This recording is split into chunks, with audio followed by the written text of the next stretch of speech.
This guy was as cold and calculated as they come. Maybe we weren't going to get it solved. It was like the epitome of innocence that had been preyed upon. This is a case that has no evidence. We didn't have DNA. We didn't have fingerprints.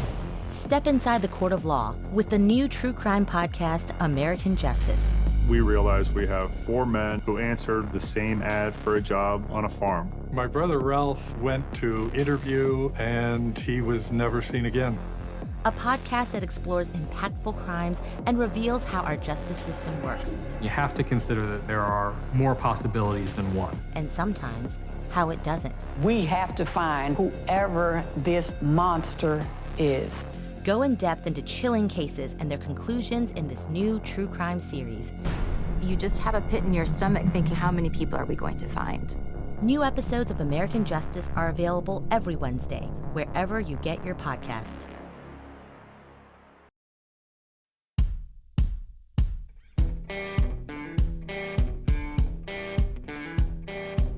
I'm Brett. And I'm Alice. And we are the prosecutors.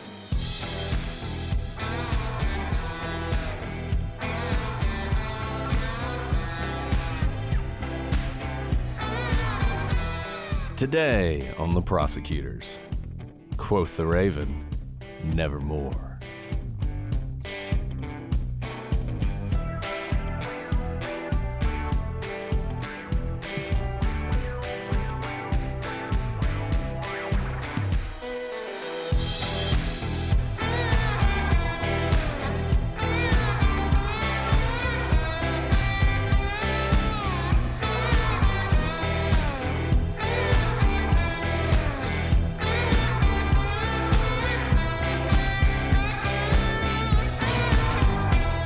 Hello, everybody, and welcome to this haunted episode of The Prosecutors. I'm Brett, and I'm joined, as always, by my rare and radiant co-host, Alice. Hey, Brett.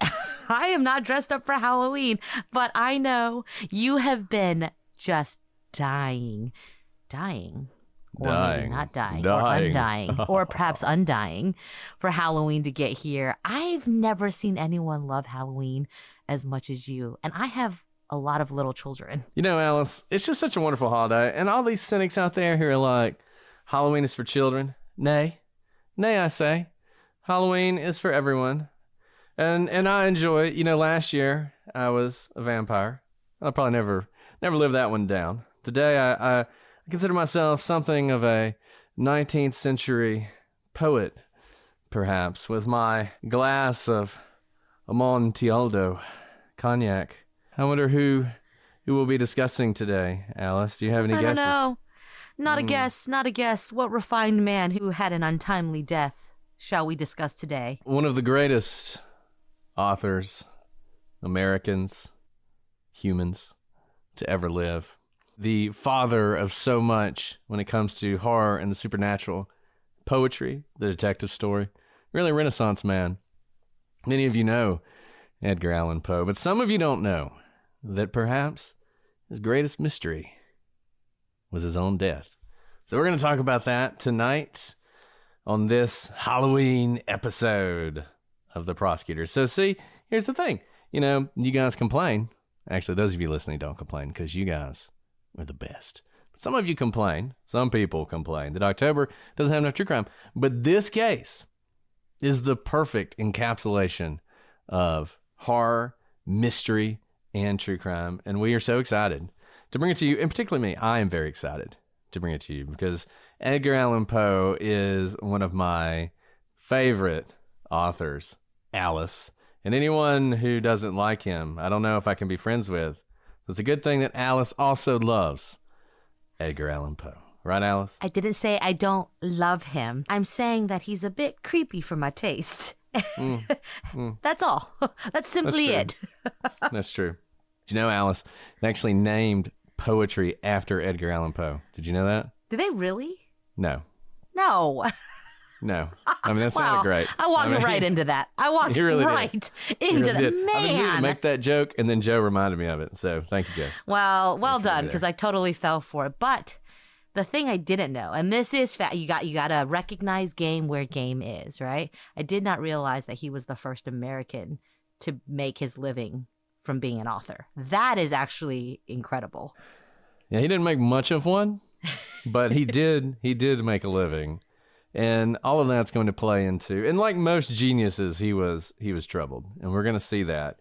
And there's a lot of debate about just how troubled he was and what effect that might have had on his life and on his untimely death. You know, I realize I'm getting older when I see these great people and they died younger than me.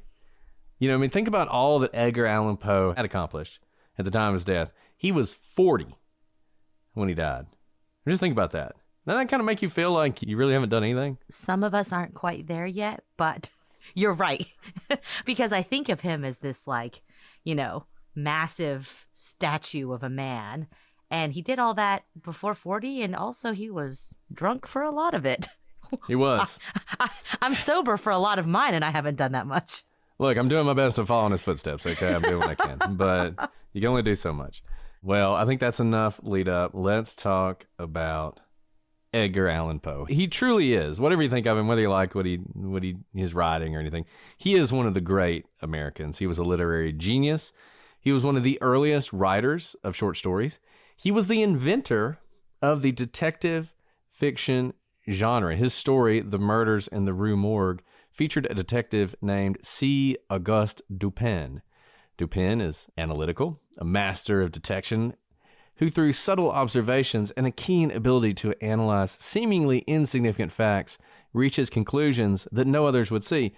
And if that sounds familiar to you, it's because Dupin is, of course, the inspiration for Sherlock Holmes, as well as basically every other detective, whether it's Hercule Poirot or any of the other sort of detectives. They all stem from Edgar Allan Poe, which is a striking thing and something that I didn't even really realize until I started looking into him. But it wasn't just detective fiction, obviously. Horror and poetry, mystery and essays, science fiction, and even science fact. In 1848, Poe wrote an essay called Eureka. In it, he predicted both the Big Bang and the theory of relativity. He did this not through scientific observations, but rather by simply imagining the way the world should work.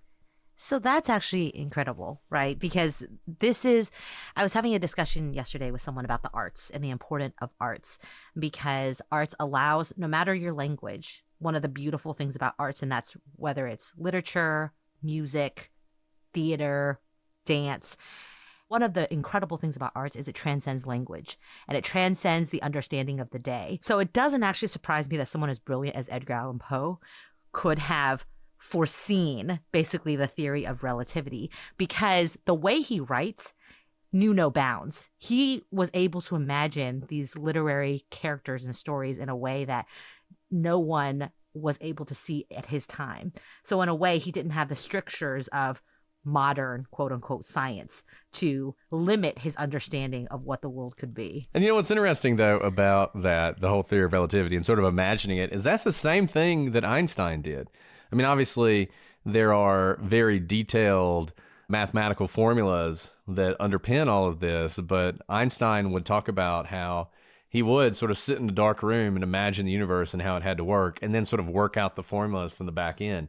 So what Poe was doing wasn't unscientific at all. Now, there's plenty of other stuff in Eureka that didn't work out, but I think the fact that you presaged a few pretty important scientific theories is pretty impressive.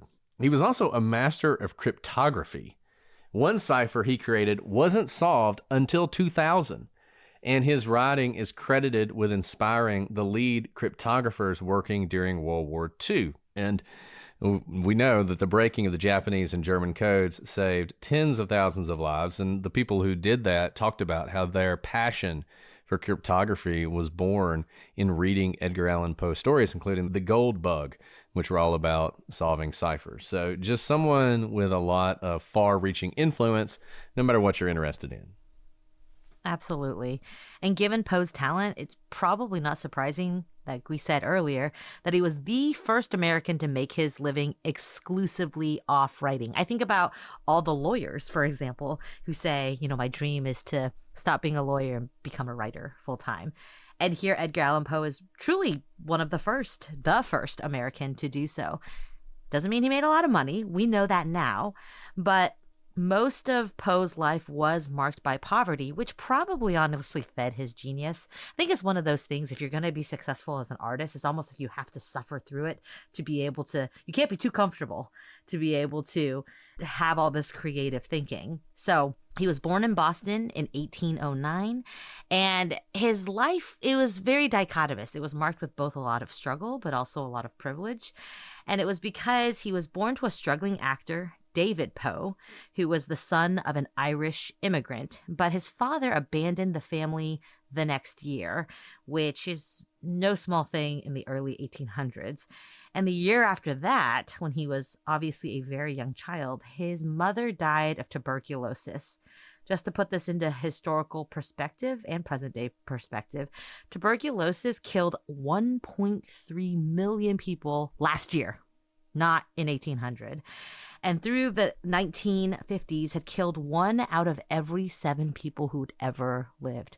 So unfortunately, his orphaned life was marked by a lot of tragedy very, very early on, but also one that a lot of people experienced. I'm kind of obsessed with tuberculosis. It comes up in a lot of our cases. It's such a How are so many people still dying from it? Do we not have a vaccine? We do not, and it's a bacterial infection. So you use antibiotics, and the antibiotics that we use on tuberculosis are rapidly becoming ineffective, which is a horror. There actually is a tuberculosis vaccine, but it is a horror to think that tuberculosis would become as widespread as it once was, because it was truly horrific and terrifying. And if you read through history, Egyptian pharaohs are found with tuberculosis. I mean, this is a disease that's been with us since the beginning. It's killed a lot of us. It's sort of under the radar when you think of the great diseases. You think of smallpox, things like that. But tuberculosis, incredibly virulent and deadly. And we're going to see it again and again and again in Poe's life. And it really affected a lot of what he did and a lot of what he wrote. One reason that disease was a big part of his writing.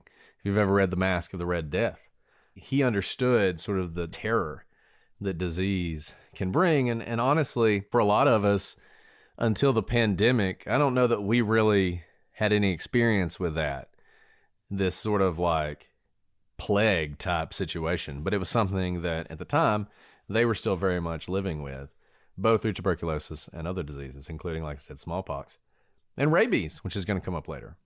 So that's all bad, but it actually kind of worked out for Poe. He went from living in extreme poverty to living with John and Frances Allen in Richmond, Virginia. How? Who are they? I couldn't figure this out. Poe's mother had moved there after his father's disappearance, and it seems like they became acquainted with the family. I'm not sure if they're sort of distant relations or what, but they essentially just took Poe in.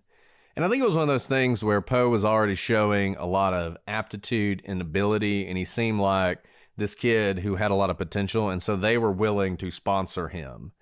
And when the Allens moved to England, where John had a lucrative business as a tobacco trader, Poe went with them, and he lived the life of a wealthy child. He entered boarding schools, where he would remain for 4 years. By the time he was 17, Poe and his new family had returned to Virginia, where he began classes at the University of Virginia. He was regarded as an excellent student, which is probably not that surprising, but like so many geniuses, such as myself, he had his issues.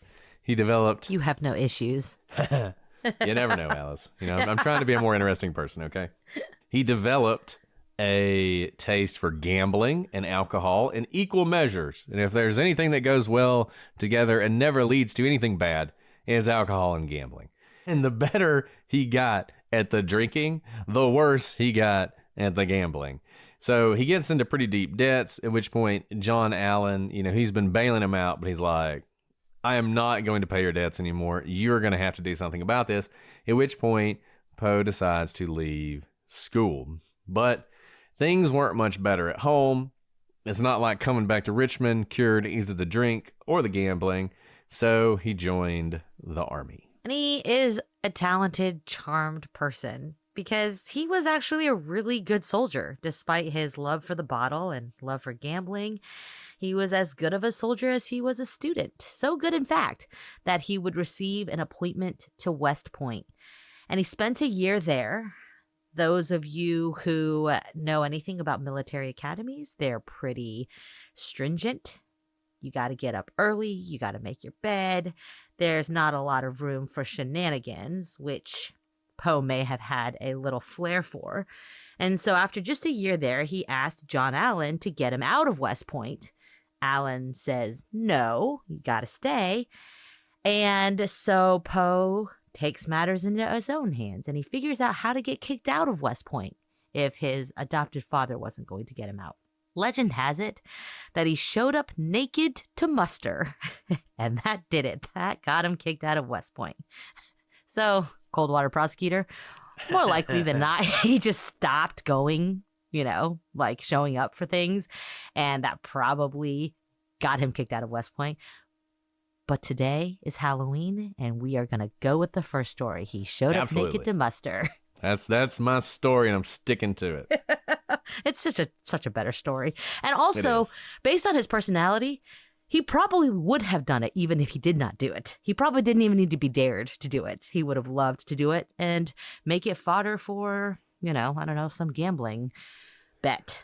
The thing about Poe is supposedly all the cadets loved him. I mean, he was like their favorite person, most popular guy by far at West Point, to the point that a lot of them, for the rest of his life, were bankrolling a lot of his work. So I would like to think for his friends and comrades, he went out in a bang. He didn't just say, I'm not going to come anymore. He went out and said, if I can't leave, you're going to kick me out, and I'm going to make sure you do. And it would be a stunt like that would make you be like, oh, Poe, sure, I'll throw him a few $100. He's hilarious. Well, John Allan, to put it mildly, was incredibly displeased. So he wrote Poe out of his will, and in fact, they never reconciled. So essentially, he disowned him. Now, despite this setback in life, this might have actually been the best time for Poe. He was winning literary competitions, he was publishing stories and collections, and he even got married to his first cousin, Virginia Clem. She was but a mere 13 when they got married, not to mention very close kin. But alas, it was a different time. It was a different time. I think that's all you can say. That's all you can say. It was a different time. So in 1842, things begin to get shaky. Remember that tuberculosis we talked about? Well, unfortunately, young Virginia catches tuberculosis, and Poe begins drinking very heavily. Still, during this period of sadness, Poe would publish some of his most famous works, from The Telltale Heart to The Raven. But in 1847, Virginia dies of tuberculosis, and Poe is utterly destroyed. By this point, he's living in Richmond, and he spends the next 2 years drinking, taking laudanum, and trying to get his life back together. And unfortunately, none of those activities really help him get his life back together. So, Alice, you weren't a fan of The Telltale Heart? Wasn't one of your... It's not my bedtime reading, no. What about The Raven? I mean, we all had to read The Raven. The Raven is incredible. It truly is incredible. While I pondered weak and weary. I mean, it's just so like it's incredible. Like I said, you have to appreciate literary genius when you see it. I just mean he's a creepy guy. Like, not creepy, but he lives a very dark life. Forgotten lore. But don't you wonder what quaint and curious volumes of forgotten lore he was reading? I would like to read those volumes. It's probably all in his mind. In his mind. Because he died so young, I do feel like there was probably so much pent up behind his pen, and what would have been had he been given a little bit more time to get it all out on paper. Many years ago, in a kingdom by the sea, there lived a maiden you may know by the name of Annabel Lee. I mean, I don't know. It's incredible. I love Poe. Poe's great. So anyways, he's drinking, He's doing the drugs. He's putting out great literature. You know, Stephen King talks about how he doesn't even remember like 5 years of his best work. So like this is just not that uncommon that substance Like I abuse said, goes along with genius. You need a little bit of struggle and a little bit of torture to have like the best genius. Yes. But during those 2 years after she dies and he's doing this stuff and he's drinking a lot, he's doing drugs, things are kind of looking up for Poe, weirdly. He's attempting to start a relationship with Sarah Helen Whitman. So she was a widow in Providence, Rhode Island, great town. And she was heavily into the occult. Poe's kind of girl. She was dark and kind of had that whole goth thing going on before goth things were cool. According to that ancient tome of unfettered wisdom, Wikipedia, Whitman would wear black and she would wear a coffin-shaped charm around her neck. Unsurprisingly, she was really into Edgar Allan Poe. In fact, she was a bit of a poet herself, and she wrote him a poem. I will read it to you now. It is called To Edgar Allan Poe.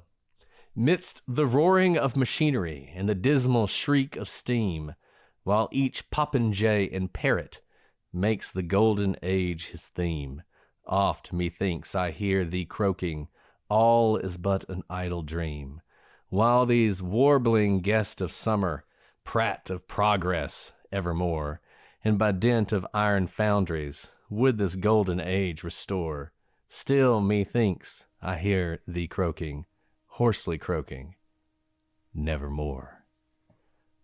That's a pretty good poem, right? Nothing says romance like that. I really mean it. I mean, you know. It's pretty awesome.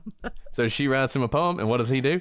He proposes to her in the perfect location, a local Providence cemetery. Match made in heaven, and she accepted. To each their own, right?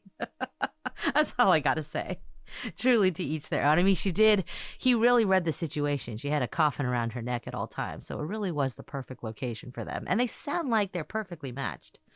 If I remember correctly, forgive me if this isn't true, Mary Shelley, who wrote Frankenstein, lost her virginity on her mother's grave. Did it was she a different write about time. that? It's sort of a famous event. Wow. But that was not something I learned in AP English. I'm 99% sure it's Wow. Mary Shelley. Someone in the chat will correct me if it's wrong. If it's some Please other tell the story. poet, I will correct later on, but I'm pretty sure it was her. Anyways. Different time. It was a different Like time. I said, this did not come up in my AP English class. Okay, well, even though life seems to be turning up for Poe, he's met the woman of his dreams, one who widows or is widowed, perhaps to be determined, who writes also beautiful poetry. They are engaged to be married, but Poe kept drinking. And stories of his debauchery got back to his love, Whitman. And Poe went to Providence to try and work things out, swearing to her that he would stop drinking out of love for Whitman. Now, that is quite the overture. And so Whitman relented, and they were to be married on not Halloween, but Christmas, December 25th, 1848. And they were moving towards marriage, moving towards that wonderful marriage day. But 2 days before, on December 23rd, while Poe and Whitman were sitting in the Providence Library, known as the Athenaeum, when an unnamed messenger, most likely sent by her mother, appeared with a letter for Whitman. And it said that Poe had been drinking the night before, breaking his promise to her, and Whitman was devastated. She called off the wedding that was just 2 days away, and she rushed away. And her last words to Poe were, "I love you." She never saw him again. Now, Whitman would outlive Poe by 30 years, and she would be one of his greatest champions, despite never seeing him again. It is often said that her relentless efforts to promote his work is actually one of the reasons he is famous today. So the love endured, even though she did not stay because he had broken his promise to her. With Providence now lost to him, Poe returned to Richmond heartbroken. But there, he didn't stay down for too long. he struck up a new romantic relationship with a childhood friend, Elmira Royster. Now, Elmira was a wealthy widow that surely had nothing to do with it. No, Definitely not at all. Not to this poor man. No. By 1849, Poe and Elmira were engaged to be married, and her children were furious. They reiterated that Poe was a drunk and he could not be trusted, but love is blind. Plans were made, and Poe was to travel actually to New York to bring Maria, his former mother-in-law and mother of Virginia Clem, his first cousin and first wife, back to Richmond. Now, as he went up there to get Maria, he planned to stop in Philadelphia to see a client he'd been working with. However, he would never complete this trip. Instead, the literary legend Edgar Allan Poe would die at only the age of 40, but how and why remains a mystery to this day. Guys, we want to talk about a podcast that we are so honored to have been a part of on multiple occasions, Silver Linings Handbook with Jason Blair. If you guys have listened to our episodes, we talk about so many things, and the thing about Jason is he is so good at interviewing. He is able to pull out thoughts and entire conversations that you didn't even know you had in you. And he does that not only when it comes to true crime and not only when it's with us, but with so many people from so many different walks of life. Areas of focus have included well-being, mental health, the law and criminal justice system, true crime, religion, society and culture, and people who are underrepresented in the mainstream media. And Jason is a former journalist who worked at the New York Times, the Boston Globe, the Washington Post, and other newspapers, and you will see it. He is a journalist at heart, and he has never lost that urge to find interesting things and to find the truth. What we feel makes the podcast difference is that it is truly not scripted. I can promise you that, having appeared on his show multiple times. Basically, we never talk about the things we're going to talk about. It is not scripted at all. And he uses the same natural curiosity you would have sitting in the living room, and his focus is on making a difference. It's so true. I really love this podcast because no matter if you've heard this person speak before, Jason somehow is able to put everyone at ease and share some of their deepest, most inner thoughts. And you walk away learning more, not only about the interviewee, about Jason, but about yourself and humanity. This podcast focuses on the big cases like the murder of Gabby Petito and the disappearance of Maura Murray and Brianna Maitland through interviews with their loved ones. But this year, Jason has also had a particular focus on Indigenous people, including the missing and murdered Indigenous women, violence against Natives, and difficulties on reservations, a topic that you know is near and dear to the prosecutor's heart. And we love that Jason has also put a particular focus on this vulnerable population. But Jason also looks at the bright side. In 2 upcoming episodes, Jason will take you to Alaska, where Indigenous communities have partnered with state and local officials to address the missing and murdered Indigenous women crisis and to preserve Native culture and their way of life. There is so much to be gleaned from this incredible podcast. Listen, you will not regret it. To subscribe, just go wherever you listen to your podcast and subscribe today. Silver Linings Handbook.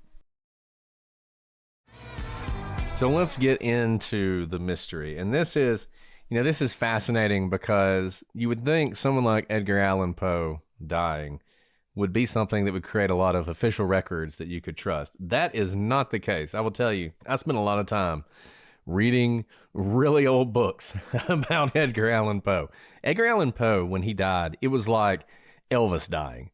Everybody had a take on it. And there are all of these obituaries and pamphlets and books written about his life and about his death. And a lot of people hated Edgar Allan Poe.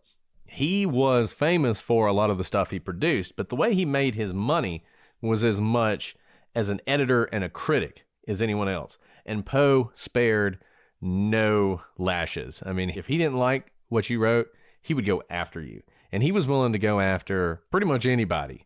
And went after some famous poets of the time and was harshly critical. And so a lot of people didn't like him. So when he died, a lot of people took that opportunity to really try and poison the public against him. And it was a fight to preserve his work and to preserve his reputation. So while Poe had a lot of issues, and we've gone through them, it's not entirely clear where he was with a lot of that, the drinking, the laudanum, that kind of stuff, at this point that we're going to start talking about now, and how much of it is, frankly, literary slander. But we're going to go through it, and we're going to let you decide for yourself. So, early September 1849, Poe is recovering from an unknown illness. Now, he believes it to be cholera. He had been, I think, in Philadelphia during a cholera outbreak. Cholera is something you get from water, bad water, basically. And the way cholera would spread is you would have like a singular water source in various parts of the city, and people would go to it. And if someone had cholera and they went to that water source, then that water source would now be infected by cholera, and it would become sort of a point where everyone would get cholera. And so you'd have these massive cholera outbreaks. And he had been in Philadelphia when one happened, and he really could not explain his illness, and so he blamed it on cholera. He had actually been bedridden with hallucinations. That's how bad it had been. He had told friends that he had actually stopped drinking because, frankly, it had ruined his life, and he'd been ill, and he was trying to recover, and his financial situation was improving because since he wasn't drinking as much, he was able to hit the lecture circuit. He had a lot of paying clients for his editing services, which were highly sought after. As we said, he was going up to Philadelphia to work with one of these clients. And in fact, he had recently joined the Sons of Temperance, an anti-alcohol league. You know, the 1800s and early 1900s were a really strange time with alcohol. You really had this mass movement of people who were trying to stop the sale of alcohol, which culminated in the ban of alcohol in the United States, constitutional ban, which was the case for, over a decade before that was repealed. And so the Sons of Temperance and the Daughters of Temperance were these pretty big movements. And he had joined one of those, and the people that he was aligned with would say that he really had turned his life around and he really wasn't drinking, and would go on to say that they didn't believe he was drinking during the events that led to his death. So on September 27th, 1849, Poe visits his good friends in Richmond, the Talley family, which I thought was interesting. I'm just saying, little connections here and there. So he visits the Talley family. He puts on, he does like a dramatic reading of some of his stories, including The Raven. Though people who were there said that they had seen Poe do these dramatic readings before, and that usually he was really animated, he was really into it, but he seemed like he was sick, and he seemed like he was lethargic, and he wasn't himself.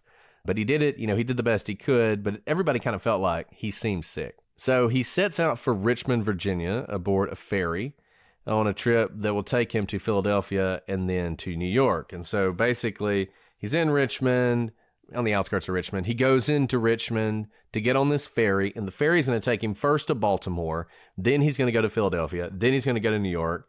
He's going to pick up his old mother-in-law, and I guess his aunt. I guess he's his aunt and his mother-in-law, and bring her back. It's a different time, because she was going to live with them. So that's his intention. And as we said, he's going to Philadelphia. He's going to help a poet named Marguerite St. Leon Loud prepare some of her own poems for publication. But he never reached Philadelphia. And in fact, between September 27th and October 3rd, 6 days, he is not seen by any credible people. There are no credible sightings of Edgar Allan Poe for 6 days.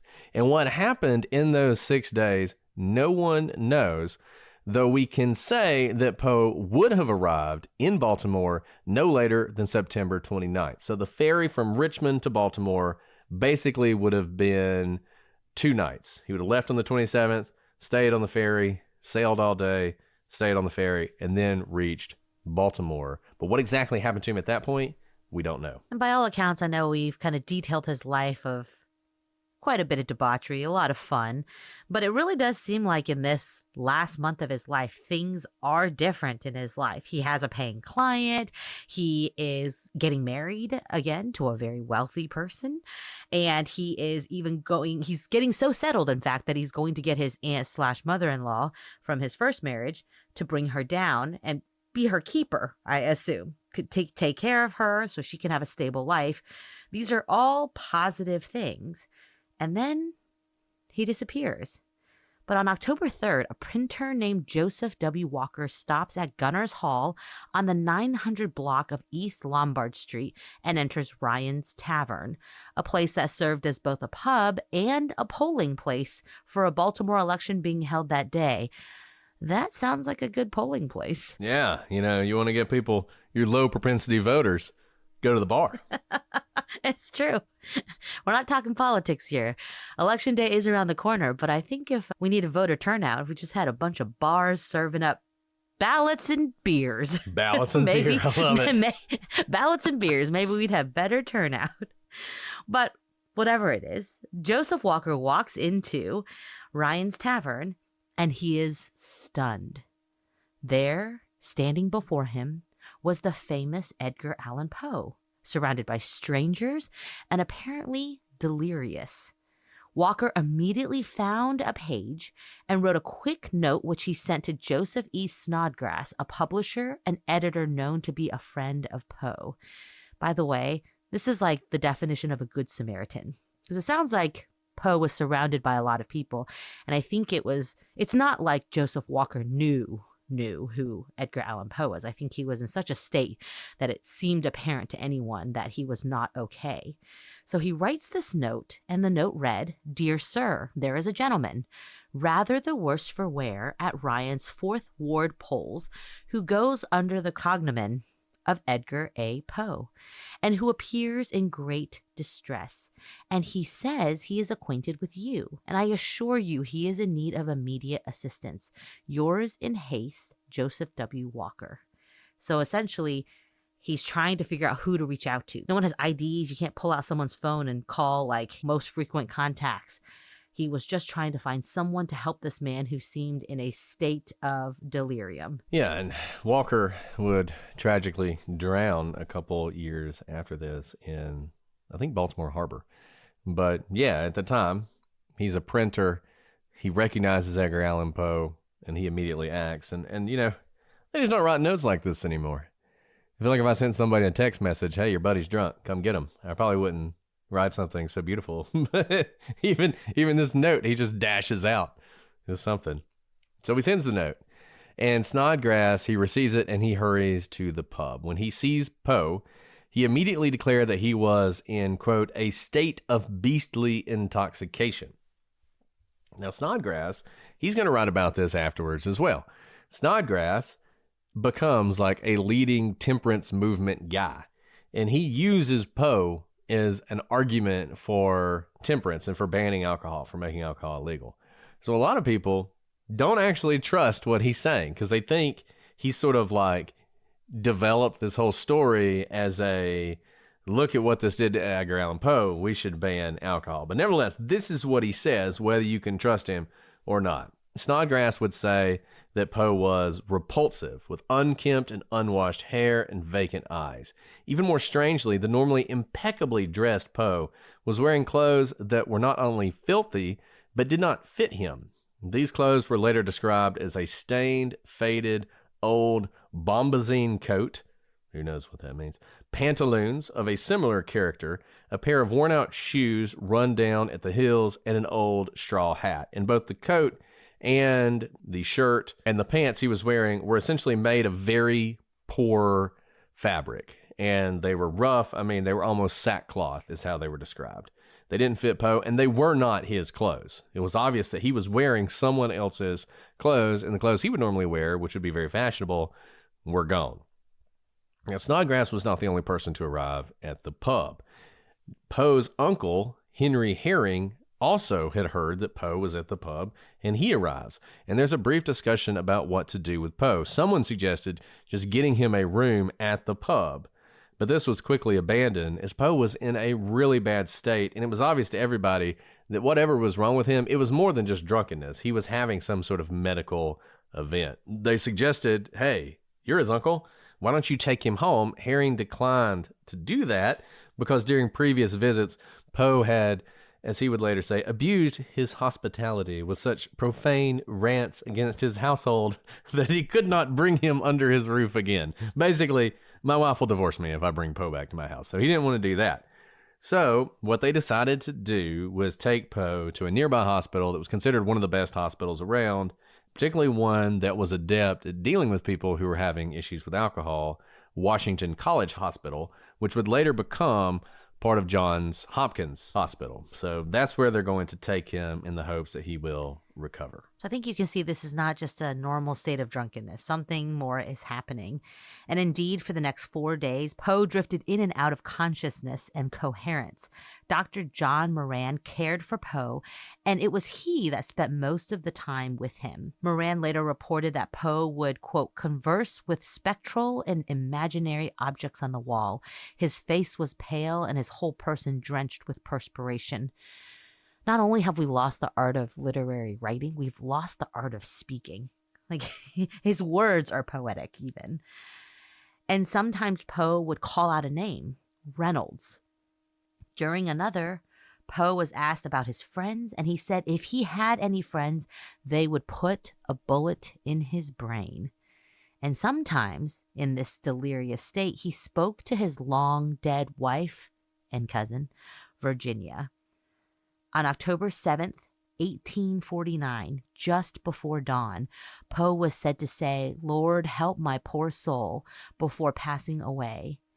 Moran would later claim that Poe actually said, quote, "The arched heavens encompass me, and God his decree legibly written upon the frontlets of every created human being, and demons incarnate. Their goal will be the seething waves of blank despair." This is unlikely and most likely made up by Moran, because that would be a very dramatic, poetic way to leave this earth. Poe probably said something more like, "Help me," and pass Yeah, away. I need a drink. Here's Yeah, I another need a way that- drink. Yeah. Virginia, I'm coming. Yeah, Lord help my poor soul. That seems like a lot more. I mean, Probably who knows? more. And Moran, as we're going to see, hard to say he's credible, which is a problem because he was the one who spent the most time with Poe. We got a lot of unreliable narrators in this story, and that's going to make it hard to figure out exactly what happened here. Indeed. Well, what we do know for certain is that Poe is dead. And his death was chalked up to congestion of the brain. And I just say I have congestion of the brain all the time. I hope it doesn't kill me. But I definitely have congestion of the brain. Now, this was a euphemism for, you guessed it, alcohol poisoning. Sounds so much better, though. Instead of a DUI, what if you got a congestion of the brain citation? Well, that's the thing. You know, back then they were so much. They loved the euphemisms back then. Nobody wanted to say what actually happened to you. It was always like, death by misadventure or something. It's like never. What was it? Eternal faint. We did that one earlier. Eternal faint. You just never got back up. Eternal faint is so much nicer than heart attack. And yet to this day, no one is entirely sure what happened to Poe. So Brett, what did But we're happen gonna figure to it Poe? out. Yeah, absolutely. Are we going to figure it out? We're going to figure it out. And Absolutely. 75 years later, will we figure it out? We're going to do like Poe did. We're going to sit here quietly and think about it. And we're going to come up with the answer. So let's go through some theories here. The first is that Poe faked his own death. Living Yes. in the Key West or something? Yeah, exactly. He opened With a Maura bar Murray? on the beach where he strummed guitar. He was Jimmy Buffett before Jimmy Buffett was cool. He invented Maybe he is Jimmy beach Buffett. music too. Yeah. Okay, so this is a real theory. The theory is that Poe, he was tired of his fame. He was tired of all the pressure. He decided to just fake his death and live in obscurity for several more decades. Adherents to this theory believe that Poe wrote the Beale Papers, which is a set of ciphers written some 20 years later that claim to provide the location of a treasure worth $50 million. That to this day, people are still trying to figure out those ciphers and find the treasures. Obviously, not a lot of evidence for this one, and as romantic as it is, I think it's probably not the case that Poe faked his own death.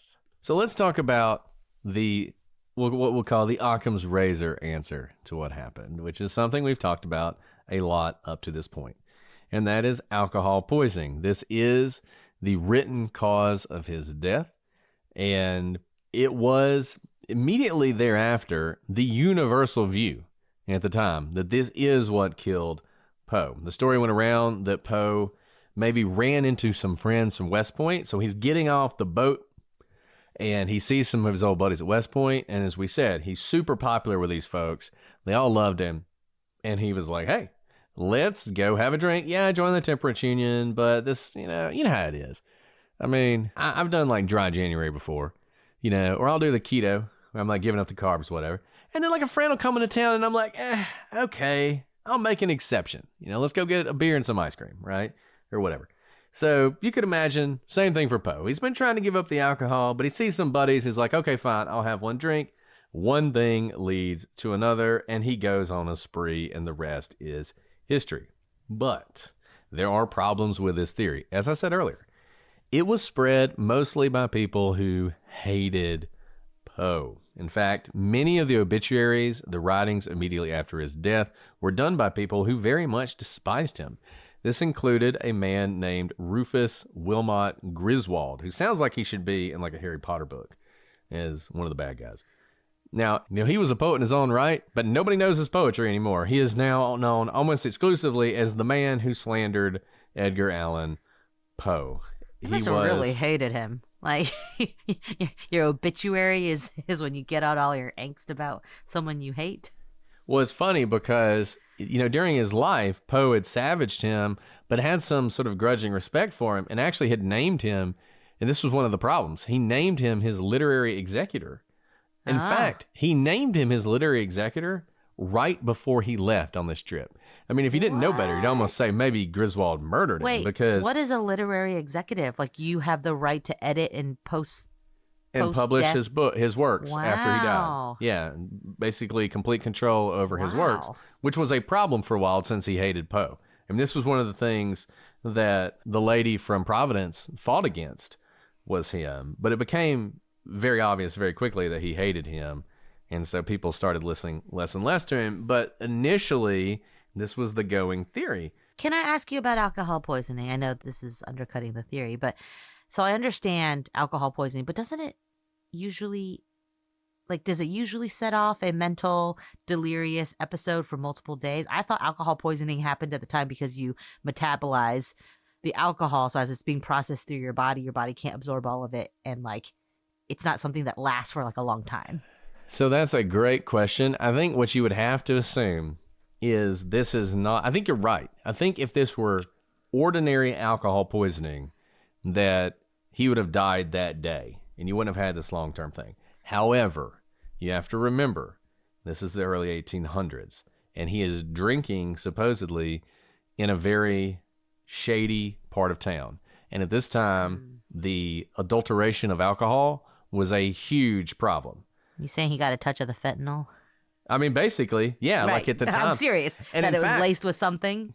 To this day, if you're overseas, this actually happened, I think, at a resort in Mexico recently, where several people died because they had replaced the alcohol with ethyl alcohol, which is toxic. And so they drank that and died. They had one drink, but because it was rubbing alcohol, essentially, they died. And so you would have, people were drinking things that weren't necessarily what they thought they were drinking. So in my mind, if it's alcohol, maybe it was something that he drank that had such a destructive effect on his liver that essentially his liver stopped functioning. Some people in the chat have mentioned cirrhosis. I don't know that he would have had, he drank a lot. I don't know that he would have had cirrhosis by 40. I'm not saying that's impossible. I'm sure people will say they know people who had that. I don't know that he was quite there, but I do think you could see some sort of rapid onset liver damage, which can lead to things like hallucination and which he would not recover from. I kind of agree with you. If this were just alcohol poisoning and he made it past the first day, he should get better, you would think, but he doesn't. Because that's why normally when you're afraid someone's going to get alcohol poisoning, you go pump their stomach to get it out of their system because it's like a immediate thing.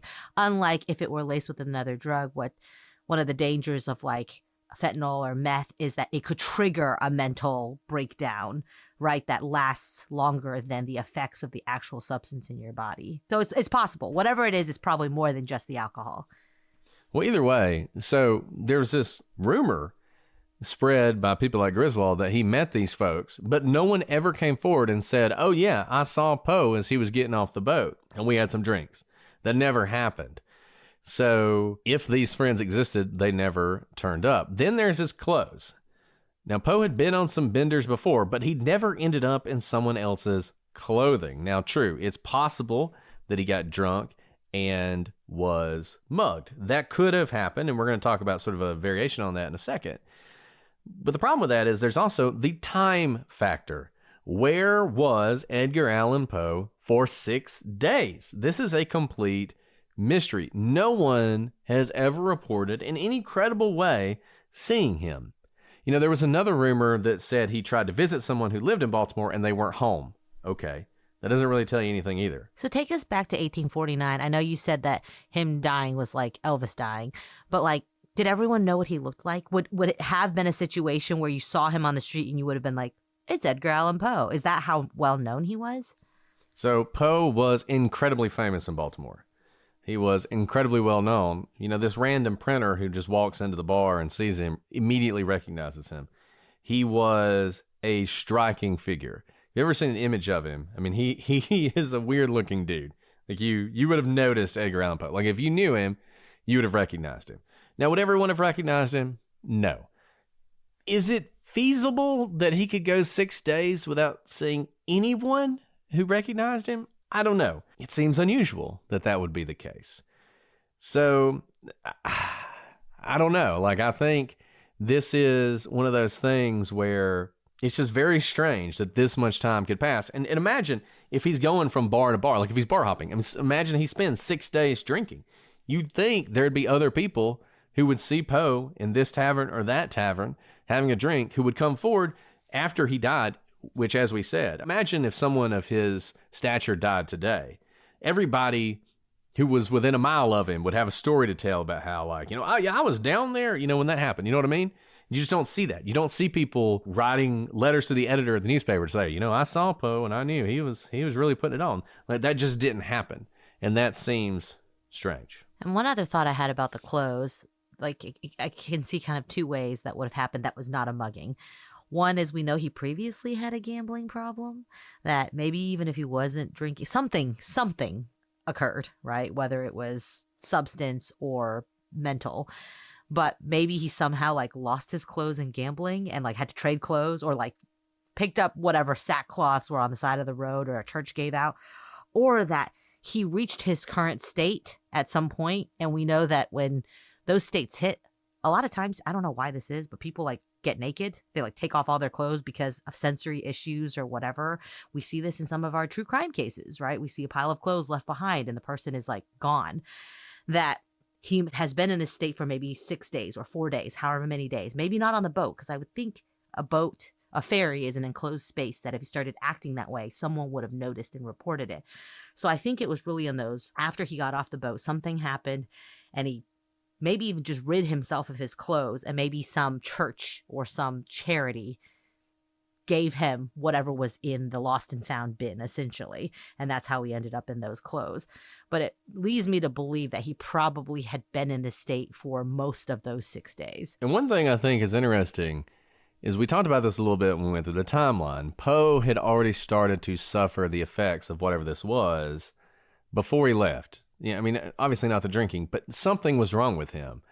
And talking about the clothes, initially people thought that his trunk had been stolen as well. Like he had a trunk of items that he would be expected to take with him to Baltimore, then to Philadelphia, then to New York. He forgot it. He actually left it at his hotel in Richmond, which people thought was so bizarre. And then he would just walk on to a steamship and forget, oh, I don't have my massive trunk with all my stuff in it. So all he had were the clothes on his back, and that's it. And then maybe his cane, which was an issue. Like some people said his cane was stolen. Some people said he didn't take his cane. Some people said that his cane, which was probably the most valuable item he owned, was the only thing he had with him. He was clutching it and wouldn't let it go. So he had all these random clothes on, but he still had his cane. That's one of those things that's a little unclear. So we don't know where he was for 6 days. But what we do know is he sort of disappeared into the ether and he reappears in this bar. Then we have the report of his doctor. And this is the strangest thing of all. John Joseph Moran, who really liked Poe. Remember, he probably made up his last words. And people just don't know how much to trust of what he says. But he wrote in his account of Poe's last days, quote, "He had not the slightest odor of liquor upon his breath or person." And Moran was adamant that Poe was not suffering from alcohol intoxication when he arrived at the hospital. For his part, Snodgrass claimed that Poe was absolutely drunk, as we said, and would say that for the rest of his life, and disagreed with Moran's account. Which one is right? Hard to say at this point. Hey y'all, remember me? I'm Jason Usry. Most of you know me as the editor of some of your favorite podcasts, such as The Prosecutors, The Consult, Real FBI Profilers, LA Not So Confidential, and others. What you may not know about is my new true crime venture, a project almost as long in the making as I've been alive. Inconceivable, the story of Temujin Kinsu. In November of 1986, Scott Macklem, a student at the St. Clair County Community College, was gunned down in broad daylight in the school's parking lot. Police arrested a man named Frederick Freeman, despite several alibi witnesses placing him over 400 miles away. He's now known as Temujin Kinsu.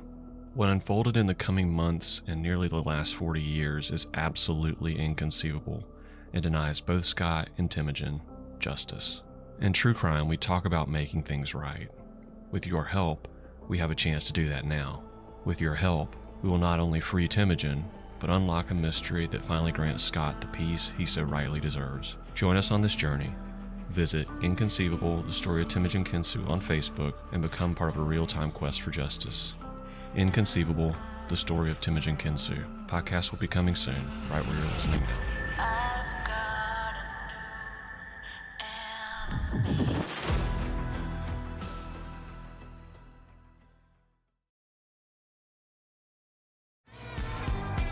So another theory is a practice called cooping. At the time, it was not uncommon for gangs of political supporters to grab strangers, get them drunk, and then force them to vote in a local election before robbing them of all their belongings. That's the dark side of ballots and beers they don't tell you about. So I take back my my campaign idea. In fact, other than alcohol poisoning, this was the earliest alternative theory for what happened to Poe. But while it does have a ring of truth, he was in a polling place that was a bar, there are problems. First, if Moran is to be believed, Poe had not been drinking. And second, it's true that Poe was found on election day, but he disappeared 5 days before that. If cooping explains the situation, where was he during that time? Because cooping is not some like extravagant, week-long kidnapping situation. It's the day of voting. And then there's the problem of his fame. His whereabouts for 5 days are so mysterious because everyone in Baltimore knew Poe. It's not a coincidence that this random guy who walks into a bar recognizes Poe. And using Poe as a voter would be really foolhardy indeed, because that's identity theft, and you don't want the identity of the person who you're assuming to be so famous that someone say, wait a second, you're not Poe. And so one thing that's not a problem with this theory, though, is what Brett just mentioned, Poe's cane. It's often said that Poe had a valuable sword cane with him when he was found. It appears, however, that he left this cane in Richmond, though even this is disputed. So cooping is kind of along the lines of the alcohol poisoning, just maybe a little sexier because we found him at a polling place on election day. But I think that it doesn't explain those 5 previous days of where he was. And what's interesting about cooping is, as I said, alcohol poisoning that's what everybody thought it was at first. Like, first 5 years after he died, alcohol poisoning. Once that started to fade away and people started to consider other things, cooping became the thing. And it was just, that's what happened to him. For the next 50 years or so, it was cooping. Then that kind of fell out of favor. Cooping has been coming back lately. Like, If you've seen any videos, they're like, Edgar Allan Poe, what happened to him? Edgar Allan Poe's death finally solved. And it'll be people acting like they came up with cooping. Like they were the ones who discovered it was cooping, when in fact, that's what everybody thought it was for a long time. But then for all the reasons Alice said, people started thinking, that didn't make any sense. Like cooping, if he'd have gotten to Baltimore and they found him the next day, okay. But he disappeared for 5 days and then he got cooped. I mean, that's the problem. As we talk about sometimes, when your theory depends on something extraordinary happening in addition to another extraordinary thing, it makes it less satisfying because your theory is no longer actually satisfying the question. It's not answering the question. The question is what happened to Poe over those days that led to his death. If it's cooping, you still have the mystery of where he was during that period of time. Right. I guess maybe something happened to him and then some ne'er-do-wells just took advantage of him and it wasn't difficult cooping on that day. So maybe cooping did happen, but it had nothing to do actually with what happened because he was already in that state and they're like, hey, Mr. Delirious Man, just put your finger here and vote for our guy. And they stole everything. But it sounds and smells like he was already dressed like that. So there wasn't much to steal at that point. So we kind of danced around this, but what if another theory is that he had a drug overdose or alternatively was poisoned? Maybe it was opium, some other drug, someone who he had a lot of haters as well as fans in Baltimore. Maybe someone slipped something into his drink while he was there after getting off the ferry and he was poisoned to death, either intentionally or through lead or mercury poisoning. There's lots of options. This is the 1840s. Lots of ways to die. Well, here's the thing. Thanks to advancements in technology, we can actually rule this out definitively, whether a drug overdose or poisoning, because in 2006, a sample of Poe's hair was used to test for drugs and heavy metals, and it was negative.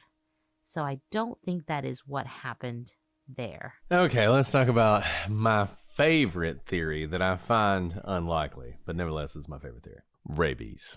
So, in a 1996 article published in the Maryland Medical Journal, and let this be a lesson for all of you out there, you kids who are trying to get published and make some waves, you write an article about what killed Edgar Allan Poe, people are going to take notice. They're going to be writing about you in the New York Times, and they were. Dr. R. Michael Benitez suggested that Poe died of rabies. So, at the time, rabies was 100% fatal. If you got rabies, you died. It essentially is 100% fatal now unless you get the vaccine before symptoms become apparent. Every time I say this, somebody's like, what about the Milwaukee Protocol? Yes, there is the Milwaukee Protocol. It works very rarely. It has been successful a couple times. Rabies is basically fatal unless you have the vaccine. 100% fatal. So, rabies is scary. And at the time, there was no vaccine. Now, reports of Poe's hospitalization indicate that he was delirious. He was suffering from tremors and hallucinations, and before he slipped into a coma. He then recovered, became lucid, but then was combative and required restraint. He then slipped into coma again. And in fact, Poe had been sick off and on in the days before he left Richmond, believing he was suffering from cholera, though this was not confirmed. In fact, he was suffering from a fever the day he left Richmond. This course led Benitez to conclude that Poe could not have been suffering from the effects of alcohol withdrawal because, as Alice noted, that condition does not tend to have recovery and then worsening. Moreover, Poe was actually offered alcohol while in the hospital as like a curative, and he refused it. He would not take it. But it wasn't just alcohol he refused. He did not want water either. And he basically only drank it when it was forced on him with great difficulty. This, of course, is the definitive symptom of rabies, sometimes called hydrophobia, is an inability to drink water. Now, I don't know, there are videos on YouTube, if you have a strong stomach, you can watch of people suffering from rabies trying to drink water. And it is a stunning neurological effect, but it is absolutely striking. Now, everything about what I just described is the traditional course of rabies. Once it becomes fatal, once you start showing symptoms, oftentimes you will have this recovery, you'll have a relapse. Rabies is a very aggressive disease, particularly in humans. where, and some people speculate that's actually to help the disease spread. Like you become aggressive with other people. Obviously, rabies is spread through fluids. We're seeing all that from Poe. Obviously, hallucination is a big thing. Poe had a lot of pets, including some cats. And some people speculated that he may have gotten rabies from his cats. As I said, rabies is fatal once contracted, but it can lay dormant for a year or more. But when it strikes, it kills quickly. The median time between severe symptoms and death is 4 days. And that is the exact length of time that Poe was in the hospital. So maybe Poe died of rabies. But this one has the same problem as Cooping. Where was he in the days before he was found? This does not do a very good job of explaining exactly what happened to Poe before his disease became apparent and became so serious that he required hospitalization. Now, I guess you could say that on the boat, he sort of fell under the effects of rabies, and so maybe he was stumbling around for 4 days. But you would think if he was stumbling around, someone would have taken notice.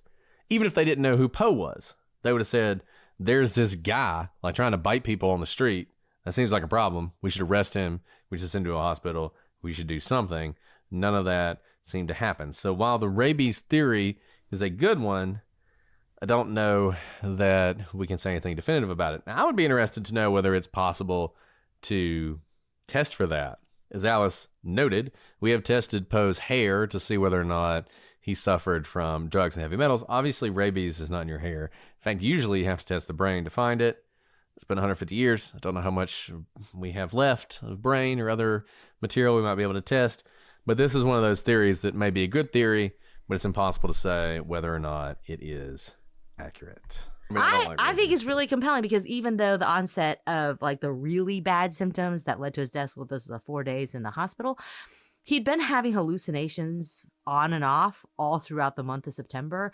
He was feeling so bad that he had essentially left his trunk behind. I mean, you're not in a really good state of mind if that's the case. And it kind of seems like I'm not too worried about the like 5 days he was missing where no one saw him, because he may have quite literally been in a gutter, just like drifting in and out of consciousness if he were suffering from this, rather than, because you probably wouldn't be like drunk for 5 days without going into a bar and being seen by people. But if you were suffering from something like rabies, isn't that what, I mean, you become aggressive at some point. I'm only thinking about animals because I really haven't known anyone with rabies. But don't you like go into hiding and then you like come out and you're like animal, kind of like attacky? And so he came out when he was like in his attacky mode because he was in a, polling place. But before that, he may have been actually like trying to shelter. That's possible. I mean, he could have sort of gone underground, right? Or he could have been, maybe he felt really bad. Maybe he like holed up in a room for a few days hoping he'd recover and got more and more delirious and then sort of just wandered out in the streets and ended up at this bar. I mean, that's a possibility. That's not a bad thought, actually. And then if he did something like that, the only person who would know would be the random innkeeper, and maybe they didn't recognize him. Because maybe he at that point was dressed the way he was. Maybe, like he's clearly not in a good state of mind. He may have quite literally just taken, how the like rabid animals do crazy things like gnaw on their fur and like you see like patches of, they act in erratic ways. So maybe he got rid of all those clothes and like some nice charitable pastor gave him some clothes and he put on clothes. He's wearing a straw hat, very cheap looking, ill-fitting, smelly clothes. So wherever he was staying, he may not even have been in a proper inn. He may have quite literally been taken in by like a shelter or something. And he wasn't eating, he wasn't drinking, so he wasn't venturing out to get sustenance because he, that's not something he needed at the time. I don't know. I kind of love this rabies theory. But let's talk about someone who was with him, and that would be Dr. Moran. 35 years after Poe's death, Moran felt compelled to write an account of his death, believing that Poe had been slandered as a drunkard.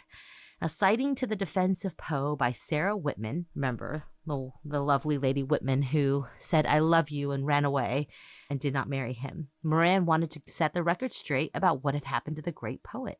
First, Moran rejected the charge of alcohol, noting again that there was no evidence of liquor on his person. He then rejected the notion that Poe had been cooped. In fact, Moran throws the entire timeline into question. In it, he says that he spoke with Poe's fiancée, and she said he left Richmond on October 4th, not September 27th, which would mean he really wasn't missing for many days at all. He would have arrived in Baltimore October 6th. He was just, how would that work? That's a faulty timeline, Moran. Because Well, he died I mean, on the 7th. he has him arriving late on the 5th. So I guess it would depend. If he left on the 27th, he left late in the day. He left on the last ferry that day. So if he did that, it would have taken the night, a full day, and then the next night before he arrived at Baltimore. If, according to Moran, he left early, like he left in the morning on the 4th, you could imagine him arriving late on the 5th, and it would still work. Okay. Well, this timeline is still... 35 years later. His timeline's not great. So his timeline is not great. And here, he further says that the election day was not the day Poe was found. He says election was on October 3rd, and that's why cooping was impossible, because why coop someone when voting is not currently in progress? And according to Moran, Poe actually arrived in Baltimore on the 5th, brought to the hospital the very next day, October 6th, and died the next day, October 7th. I don't think this is quite right on the timeline, but that's what Moran said. Now, according to Moran, Poe arrived in Baltimore and began his way to a hotel with a porter carrying his trunk. But I thought his trunk was in Richmond. Anyways, he needed to cross the Susquehanna, but there was no bridge, which meant he had to take a boat, but the weather was rough that day, so he refused. And the porter took his trunk onto his hotel. In fact, it would later be found in his Richmond hotel, having never left with Poe. Meanwhile, Poe headed off down Pratt Street, and two suspicious characters were said to have followed him, and Moran claimed a witness had seen Poe grabbed and dragged into one of the gambling halls along the wharf, because not cooping, but we will force you to gamble. It was there he was robbed of his possessions and clothes before being thrown out into the alley half dead, and the rest is history. Well, if Moran was there with him when he died, wouldn't he have the most accurate account of what happened to Poe? Well, the problem with Moran is his story doesn't line up with any other timeline of this case. And if he's wrong about the timeline, what else is he wrong about? And it sounds like he's watching a movie, but we have no witnesses other than Moran's account 35 years later of this porter. Like, who was the porter? And did he get to Baltimore and then take a ferry back to Richmond? No, I think really the trunk never made it out of Richmond. There's no porter. So if there's no porter and he didn't walk to a hotel, who were the people who snatched him and forced him into a gambling hall? What gambling hall? He was found in a bar, a polling place, not a gambling hall. So where did the gambling fit in? And if that's where he was beaten up and his clothes taken, you would think the clothes, I mean, that's kind of nice of them. They take his clothes and get him dressed. Most people would just beat him up, take your clothes, and leave you naked on the side of the road. But they still dressed him, and his clothes, remember, were really stinky. It seemed like he'd been in it for days. He was really unkempt. And there's simply no one else who can verify these accounts. According to Edgar Allan Poe, The Man, an early 20th century book that is considered the definitive narrative of Poe's life, friends definitely saw Poe get off the boat on September 27th. And it was a 48-hour trip from Richmond to Baltimore by boat, meaning that Poe would have arrived in Baltimore on Saturday, September 29th. So whatever Moran's reason for coming up with this timeline, it simply doesn't match with every other account of the timeline. I think it's much, much more likely that between September 29th and when he was found several days later, October 4th or so, Poe was missing in action. Yeah. So, look, that's pretty much the story, and that's pretty much the facts. What do I think happened? I'm interested to hear what Alice thinks happened. Look, I love the rabies theory. I love it. It's sexy. It's exotic. It's cool. You know, it fits with Poe. But I got to tell you, I think probably what happened is Poe wasn't feeling great, had been sick for a while, kind of got away from family, got to Baltimore, and decided to have a few drinks. And look, I don't know about you guys, but for me, when I'm sick, like if I've got a cold coming on and I'm like, oh man, whatever, I'm going to have a bourbon. And I have a bourbon, I'm going to be sick the next day. Like, it is a foolish thing to do for me. And this is not true of everybody. But for me, my immune system does not react well to alcohol. Poe was actually said, despite the fact he drank all the time, to be incredibly, he was a lightweight. Alcohol really affected him. People said that he could drink like 1 glass of cognac and be wasted. So it didn't take a lot for him. In fact, some people have speculated that he was genetically predisposed to being affected by alcohol. He had joined this temperance union. He was trying to do better. He was engaged. I think basically he hadn't drank in a while. I think to the extent he even had a tolerance, it had fallen a lot. I think he got to Baltimore. I think he didn't intend to go on a bender, but I think he did. I think he went on a bender. I think he got really drunk, and I think he ended up at the bar. I think probably at some point he was either gambling and literally lost his shirt, or he did get mugged. Something like that happened. Or, he did take his clothes off somewhere, and somebody found him in an alleyway and threw him some really crappy clothes, so just he had something. I think something like that happened. I think it is a mystery what happened during those days, but I think a lot of what happened during those days was drinking. I think he drank a lot. I think he was already sick. I think he probably had a lot of physical ailments from the fact that he had drank for most of his life, and this kind of pushed him over the edge. Whether or not it was just he did have cholera, and the drinking lowered his immune system so much that the cholera killed him. I mean, that's a possibility. I think Alice is right. Pure alcohol poisoning is probably not what happened here. This is probably a combination of things. It's a combination of different things that all came together on that day, over that series of days, to put Poe in a position where, without modern medicine, he was not going to recover, and he died. I think Occam's razor, he was found in a bar. He wasn't there voting. He didn't live in Baltimore. That wasn't his polling place. He was in a bar. Why was he in a bar if he wasn't being cooped? Probably because he was there for a drink. And here's another thought in his clothes. It had been 6 days. If he had any money on him, and we don't know that he did because he left basically everything behind in Richmond, you had to pay for the drinks at some point, or you're going to get beaten up by the bartender or those who run the bar.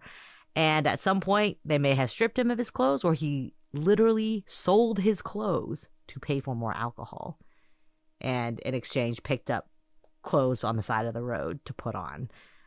So that's another issue, is that he may have been on this bender, couldn't pay his debts, maybe gambled a little bit, got in a little bit of trouble because no one was like out to get him, but he just kind of went on this spiral, and he ended up in his state because of one drink leading to another, leading to another, leading to another, and then boom, he's found in no other place than a bar.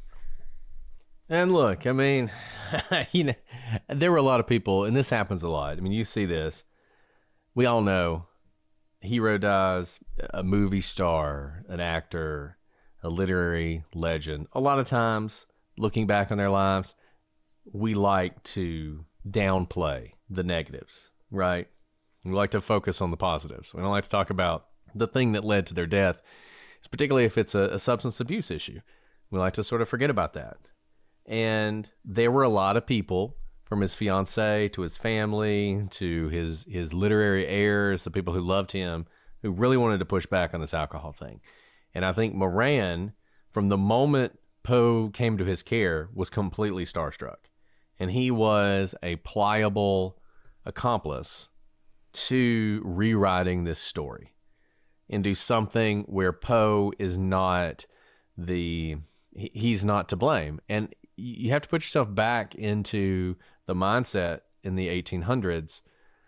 As I said earlier, temperance unions are big. Alcohol is seen as a massive vice. And someone who cannot control their alcohol, that is a massive personal failing.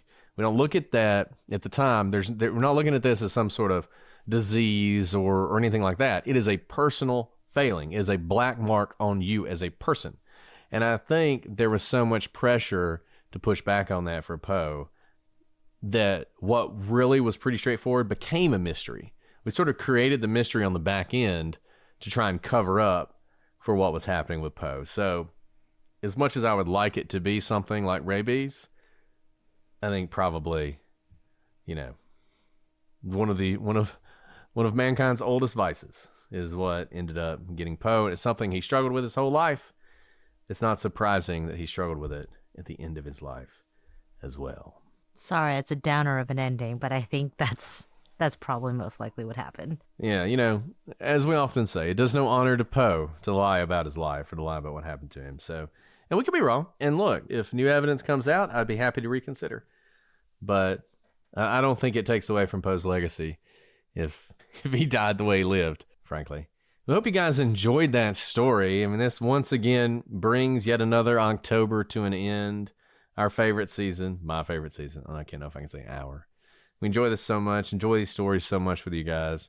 I hope you guys have enjoyed them as well. Obviously, next week, we're back to your more standard fare. We have a great mystery, a disappearance, one that is as tragic as it is solvable. And so those of you who don't enjoy the October stuff, I think you'll enjoy that quite a bit. Alice, we've been going a while, but are you willing to answer one question? Let's do it. Here? Let's do it for the people. Okay. There's let's see. I'm going to answer at least one Halloween question. Yes. And then, well, because why don't we ask this one? Can we just say real quick? I mean, part of it was me having to go find a plug to charge my computer. But can we also say that Brett doesn't want Halloween to end? That's why this will be one of our longest episodes ever. That's true. So, Alice, I will ask you the question that was asked by the folks in the chat so you can share, and I'll share my story as well. Right. What are the kids wearing for Halloween this year?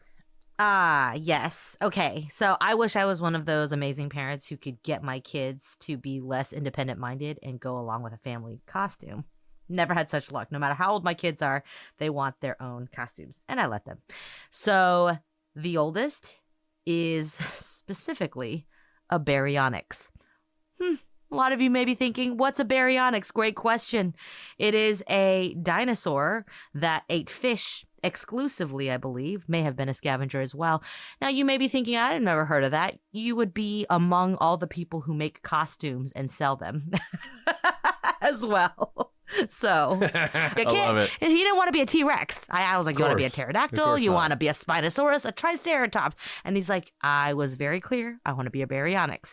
He was so mad because we went to like the library, and we love our library, and we regularly, I encourage them to go up and like learn to use the card catalog. And so like they write down the number of where the books are. So he keeps asking for baryonyx books. They don't exist, apparently. They do exist, but not anymore. It's time for him to write one. So we found one published in like 1960, and I bought it off Amazon for like so much money. It's like a very old book, discarded old library book that I bought for a lot of money because nobody else writes books about baryonyx. Long story short, I am essentially making his baryonyx costume because it needs to be accurate, but nobody makes it. And so we have a mask-ish that I've extended the snout of. I'm making a tail to go along with it, and I've bought pajamas, like one color pajamas, and I'm doing like electrical tape to fashion it like a baryonyx. It's a lot of effort, guys. Number 2, son. He is going as much easier. He's an army man, and it's from Costco. I love Costco's kids costumes. They're the best quality. We dress up all year round. We have basically every costume they've ever sold. And you know what? They last so long that we literally lend out their costumes each year because they're different every year to other kids because they like them so much. So he's going to be an army man. That's what he calls it. It's an army man. It's a military guy. And then Brittany this weekend was a adorable little skunk. She was a little stinker. On the little bottom, it says little stinker, and everyone oohed and awed. But for actual Halloween, she'll probably be like a princess or something. I'm going to put her in a dress, because people think she's a boy because she has brothers. My kids are recreating Room on the Broom. So my daughter is being a witch, and my son is being a dragon. So that'll be a good one. Big Buck wants to know my top 3 Lovecraft stories: The Statement of Randolph Carter, Call of Cthulhu, and At the Mountains of Madness. Hard to go wrong with those. I might say The Dunwich Horror over Mountains of Madness. Those two are interchangeable for me. But the great thing about The Statement of Randolph Carter is it is a great introduction to Lovecraft. It's not very long. It's not as difficult to read. You'll enjoy it quite a bit. Alice Mander 1313 wants to know, what is your favorite Halloween costume you have ever worn? Oh. My college roommates and I went as rock, paper, scissors. This was the age of Mean Girls, where there's a line where it's like, Halloween is just an excuse for girls to dress up. Sorry, this is offensive. Slutty, right? And it's true. Everyone in college just wore like lingerie to every Halloween party. And so you guys will not be surprised that I wanted to make fun of that as much as possible. So I went as a rock. And how I made my costume was it was a literal trash bag filled with trash. And it was like a round ball. And it was like the least sexy costume possible. And I was rock, and my roommates were paper and scissors. And every girl in my sorority was horrified that I came dressed as a rock. Unironically. I love it. My wife and I went to Salem for Halloween one year and went to the Witch's Ball, which is a costume party. So I was a plague doctor, and she was like, it's hard to describe. She was like this, like almost like a phoenix type bird thing. Because the plague doctors looks like birds. So she went with the bird motif. And that was a lot of fun. We had a great time. That was incredible. Probably the best Halloween of my life. I enjoyed that quite a bit. We spent like 3 days in Salem. I love Salem. It was great. Totally just did the whole Halloween thing. Fantastic. So I enjoyed that. Cool. Last question. I know we've asked a bunch. We spent a lot of time here, but that's fine. Last question. I'm trying to get the Halloween questions in because get them in. Like I said, you don't want Halloween to end, and I'm all for it. Yeah. I found a plug to charge my computer. So this is from Tiffles658. 2 questions. They want to know, Alice, do you like any Halloween movies? And Brett, what is your favorite Christmas movie? Yes, I love all the kid. You know what they did great back in the 90s was they made great kid Halloween movies. Like think of all the Olsen twins ones and like what was it called? Halloween Town? What a great I remember was that Halloween a Disney Town. movie? Halloween Town was awesome. There were like 6 movies or something. And didn't they like end up getting married or something? The actual kids in the movie when they grew up. I loved all of those like not scary movies. What was the one with Angelica Houston? The Witches? The Witches? That was great. Like, those were not that Hocus scary. Pocus? Hocus Pocus. All of those. All of those were great. I loved it. Yeah, Casper was great because they were not just scary. They were also fun and wholesome. So, yes, I love those types of Halloween movies. All scary exorcism ones, not for me. Pour myself some cognac in honor of Edgar Allan Poe as I talk about Unlike Edgar Allan Poe, Christmas Brett is not a movies. lightweight. So my favorite Christmas movie ever made is called Snowman's. It's amazing. It's about a snowman that comes to life. It's like a Hallmark style movie, though it's not Hallmark. It's better than any Hallmark movie you'll ever see. It's the best of those type of movies. That's probably my favorite Christmas movie. My second favorite Christmas movie is Love Actually, which is amazing. Love that movie. We watch it. Actually, I haven't watched it in a couple years. We used to watch it every year. We need to watch it again because it's great. It's like a warm hug. Yeah. And then Die Hard, of course. What else? What else would there be? Well, thank you guys for sticking this out with us. You know, Poe, he has been gone for 150 something years, but he remains a legend. And one of the things he left with us was the Raven. And the Raven, never flitting, still is sitting on the pallid bust of Pallas just above my chamber door. And his eyes have all the seeming of a demon's that is dreaming, and the lamplight o'er him streaming throws his shadow on the floor. And my soul from out that shadow that lies floating on the floor shall be lifted nevermore. So this week, we're going to watch The Raven, which is a movie. Apparently, I didn't even know it existed until people in the chat room were talking about it. I'm going to watch The Raven. I'm looking forward to it. And I hope you guys will join us for one more Halloween movie. Technically, that movie, we'll be watching it on November 1st, so I'm going to have to put Christmas off for one more day. Dia de los Muertos. We'll do a Halloween. We'll be multicultural. We'll do a Halloween movie for that as well. Do you have anything else, Alice? You, Brett. No, I'm trying to let you have your moments because this is a special day for you. It's one of my favorite things about this podcast is doing Halloween. I think about what we're going to do for Halloween basically all year. I've been thinking about this episode for quite some time. I've been making my daughter listen to The Raven because I love The Raven, as you guys may have noticed. And she's like, Can we listen to something else? I'm like, no, it's great. It's about a bird. It's about a bird. She's also like 5, so Yeah, give true. her a little bit of time. It's true. So I got to come up with something for next year now, because this is the problem with doing the podcast. Once we run out of Halloween episodes, that's when we stop podcasts. We will So, never run sorry, out of guys. Halloween episodes, just I hope like we not. will never run out of episodes thanks to I hope not. crime always happening. What can I That's say? true. Okay, guys. Well, this has been a pleasure, a joy, as always. We'll be back next week for the beginning of the Christmas season. But until then, I'm Brett, And I'm Alice. and we are the prosecutors.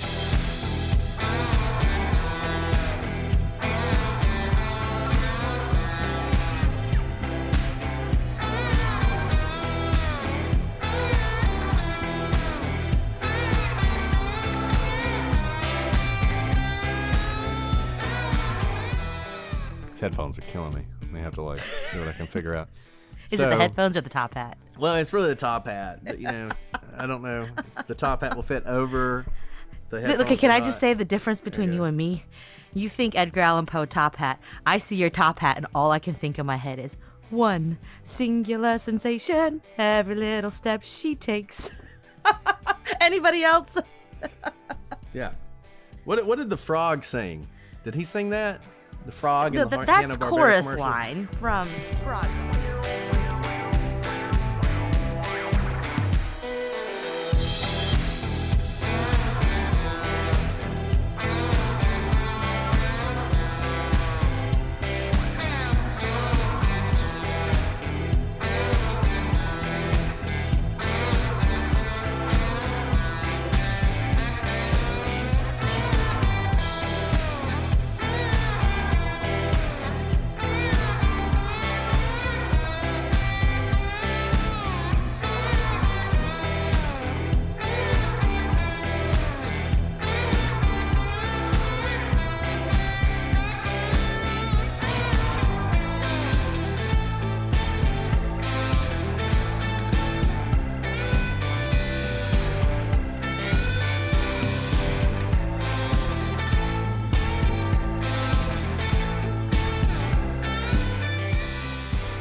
The frog. Other people know what I'm Oh, talking WB. WB. Yeah. Back in the day, the Warner Brothers channel. Okay, Yeah, I was he had the talking about the frog. Broadway show, not the cartoon frog. Whatever. From the I guess I'm WB. just not as cultured as you are, Alice. I'm sorry. It's nothing to do with Hello, culture. my baby. That's right. It's Hello, just my honey. we can Hello, look at my the same ragtime thing and see girl. different things. Back to Edgar Allan.